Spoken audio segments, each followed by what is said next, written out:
Welcome to our digital library.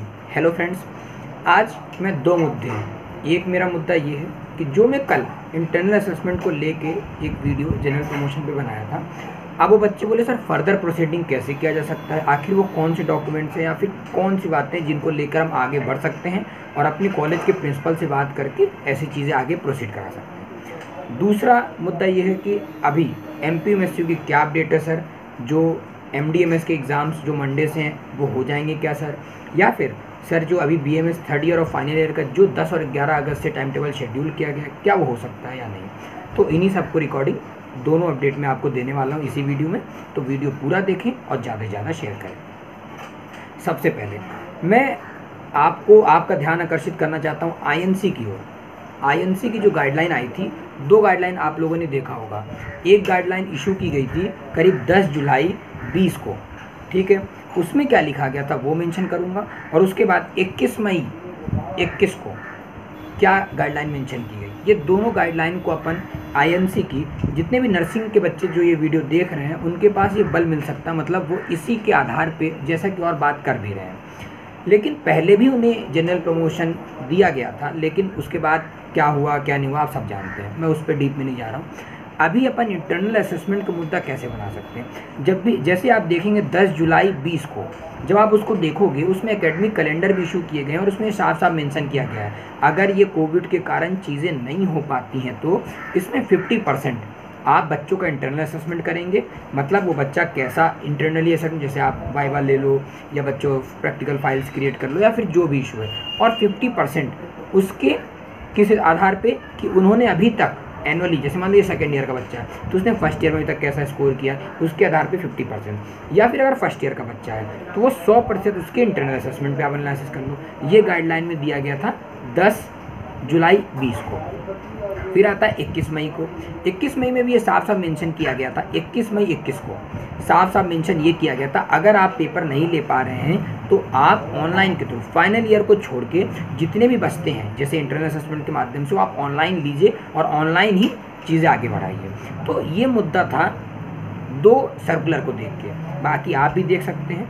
तो मैं ये समझाना चाहता हूँ, जब हमारी आखिर NMC जैसे INC हो and ministry of health and welfare आखिर ये हमें गाइडलाइन दे रही हैं, तो ये यूनिवर्सिटी तक बातें पहुंच रही कि नहीं पहुंच रही, और पहुंच भी रही तो यूनिवर्सिटी पे क्या प्रतिक्रिया है, और अगर यूनिवर्सिटी इस पे बात नहीं कर रही तो ये हमारा कर्तव्य है।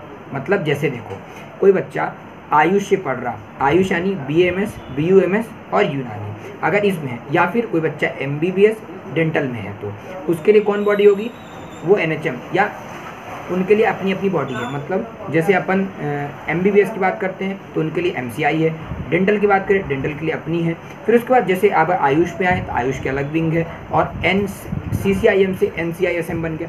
लेकिन ये हमारी गवर्निंग बॉडी है, जैसे UCC गाइडलाइन अभी आई थी, UGC गाइडलाइन में ये साफ साफ मेंशन किया गया था कि एकेडमिक कैलेंडर्स वगैरह इस महीने 31 तारीख के पहले तक आप या तो पेपर्स ले लें या फिर बच्चों को आगे नेक्स्ट क्लास में प्रमोट करें।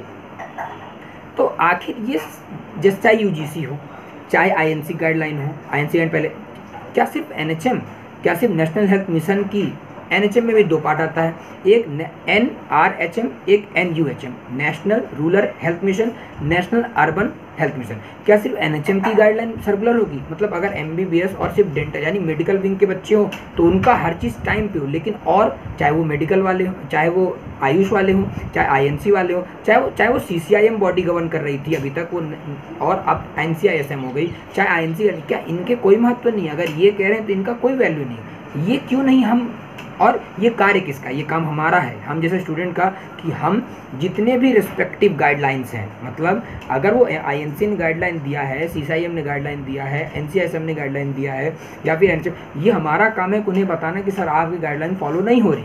मतलब आप उनके ईमेल्स, आप उनके सोशल हैंडल्स पे जाके मैसेज करें, कॉल करें, जितने भी हेल्प डेस्क में आप उन्हें बताएं कि आपकी गाइडलाइन के क्यों नहीं पालन किया जा रहा, और ये यूनिवर्सिटी पे आप क्लेम करें। ये एक हो सकता है चारा मेरे हिसाब से। दूसरा क्या है, जो शॉर्ट एंड स्वीट मेथड, आप इंटरनल असेसमेंट का मुद्दा कैसे उठा सकते हैं, तो आप इसके लिए आप जाएं अपने अपने प्रिंसिपल को बोले कि सर आप ये फॉरवर्डिंग यूनिवर्सिटी को भेजें, और हाँ एक प्रतिलिपि आप लगाएं UGC गाइडलाइन की, एक प्रतिलिपि आप लगाएं GG गवर्निंग बॉडी की, आपको सब जैसे INC की लगाएं, एक ministry of health and family welfare, ये मुद्दा एक किया जाए। तो ये था इंटरनल असेसमेंट पे। अब आता है सर कि कुछ और मुद्दे हैं नर्सिंग से रिलेटेड, जैसे मैं मेंशन कर रहा हूँ, जैसे कुछ बच्चे मुझे 2015 बैच के, उनके अभी तक ना प्रोविजनल्स आए हैं ना डिग्री आए हैं, वो 2-2 साल तक बैठे हुए हैं। और सर वो क्या करें, मतलब वो CHO के लिए भी फॉर्म नहीं भर पा रहे, ना CHO के लिए एप्लीकेशन है। लेकिन इसे एक व्यक्ति नहीं कर सकता, आप सबको मिलना पड़ेगा और अपनी डिग्री को लेके मुद्दा उठाना पड़ेगा। फिर कुछ ऐसे मुद्दे हैं नर्सिंग से रिलेटेड कि जैसे MP में जो गर्ल्स और बॉयज़ को लेके, जैसे दतिया है, जबलपुर है, इन कॉलेजेस में क्या हो रहा है, सिर्फ गर्ल्स को ही गर्ल्स नर्सिंग का इशू बनाया जाता है, ना कि उनके जो सीट्स होते हैं बॉयज़ नर्सिंग का नहीं। इसके लिए हमारे नर्सिंग इंदौर के बच्चों ने, इंदौर में काफ़ी रैलियाँ की, काफ़ी मेहनत किया बच्चों ने, लेकिन अभी भी कोई सकारात्मक इसका रुझान नहीं समझ आया।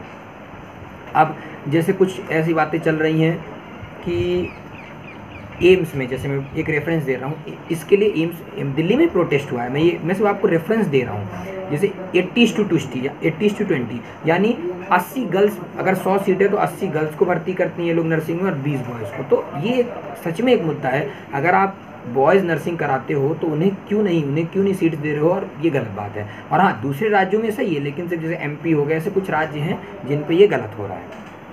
अब अपन आते हैं तीसरे मुद्दे पे कि सर यूनिवर्सिटी में क्या चल रहा है अभी क्या सर, जो माइंडलॉजिक कंपनी थी उसने डाटा दे दिया है क्या सर एग्ज़ाम्स हो पाएंगे?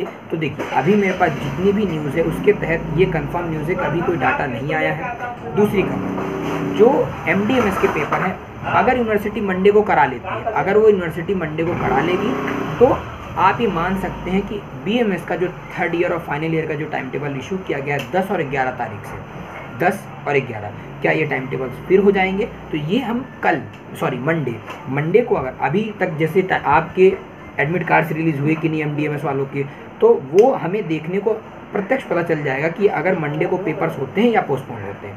और हाँ, अगर पेपर पोस्टपोन हो तो अभी कर दिया जाए। मेरा एक मांग है कि पेपर बाद में क्यों पोस्टपोन है, 9 तारीख को क्यों पेपर पोस्टपोन हो, 10 तारीख को पेपर क्यों पोस्टपोन हो? अगर आप पेपर नहीं ले सकते हो तो आप 1 तारीख को पोस्टपोन करो। आप इसी पे एक और बात, अगर आप पेपर नहीं ले सकते तो आप ऐसे फर्जी टाइम टेबल्स क्यों रिलीज़ कर रहे हो? ये भी एक बहुत बड़ा मुद्दा है। तो अपनी बातें रखें, और अभी के लिए अपडेट यही है कि अपन सिर्फ कल या परसों तक का वेट करें। परसों तक में अपने को ये सारी चीज़ें क्लियर हो जाएंगी, क्या पेपर यूनिवर्सिटी ले पाएगी या नहीं ले पाएगी। और अगर नहीं ले पाएगी तो हम फिर यूनिवर्सिटी पर चढ़ेंगे और साफ साफ कहेंगे कि अगर आइंदा ऐसी टाइम टेबल नहीं रिलीज़ करो जो आप नहीं ले सकते, जो ले सकते हो वही टाइम टेबल रिलीज़ करो या फिर क्लियर करो। Thank you.